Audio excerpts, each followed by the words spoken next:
Isn't Christianity at its core the same as other religions? If you could put it in a pot and boil it down, wouldn't the remainder smell, look, and taste the same as Judaism, Islam, Buddhism, Hinduism, and the rest? What is religion? Just as we refer to our minds as being thoughts and ideas beyond the electrical impulses of our physical brain, the major religions propose that the human's true essence is their soul instead of their physical body. But just like our physical bodies, the soul also has needs, or it will starve. Each religion proposes to be a guidebook of that spiritual plane that helps lead our starving souls to soul bread. Aren't these guidebooks all the same? The historical Jesus of Nazareth told a story about a father, 2 sons, and a family business. It was custom that the sons would split the business when their father died. But the younger son said to his father, "I can't wait for you to die. Give me my money now." Seeing his son's true heart, the father gave it up to him. The son turned his back to his family and hit the road. Far away, he partied like an animal, eating and drinking and paying prostitutes, until suddenly his pockets were empty. In desperation, he found a job feeding pigs. But the country's economy crashed, and he couldn't even make enough to feed himself.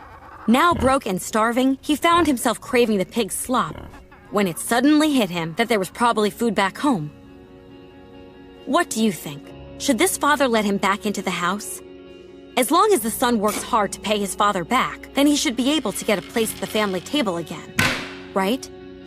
Let's see how Jesus ended this story. The son decided to return, admit his wrong, and ask his father for a minimum wage job. But still a ways from home, his father spotted him and ran out to him and wrapped him in a bear hug. Remorseful, the son began his plea. "Dad, you shouldn't even call me your son anymore." But the father put a fine robe on him and a ring with a family crest. He told his workers, "Get the best meat and prepare a welcome home feast, for this son of mine was dead and has come to life again. He was lost and has been found."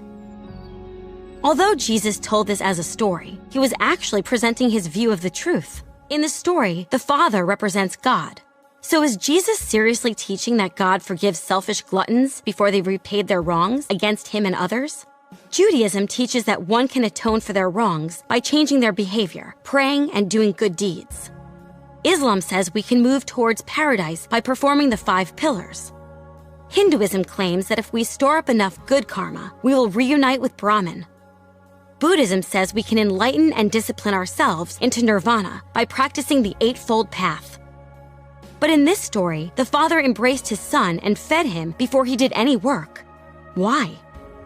Because in Jesus' view, it's impossible for a person to repay God for their bad deeds. God is a perfect judge who cannot be bought off with anything that we have to offer. Jesus said that when we die, we will face God with all of our deeds laid out. None of us is completely morally perfect, and none of us will stand a chance of justifying ourselves. Then, is there hope for us? Jesus believed so, and staked his life on it. He claimed to be God in human form who came to pay our moral debt with his innocent life, so that if anyone truly believed and surrendered to him, they would receive a full pardon from God and the power to change how they live.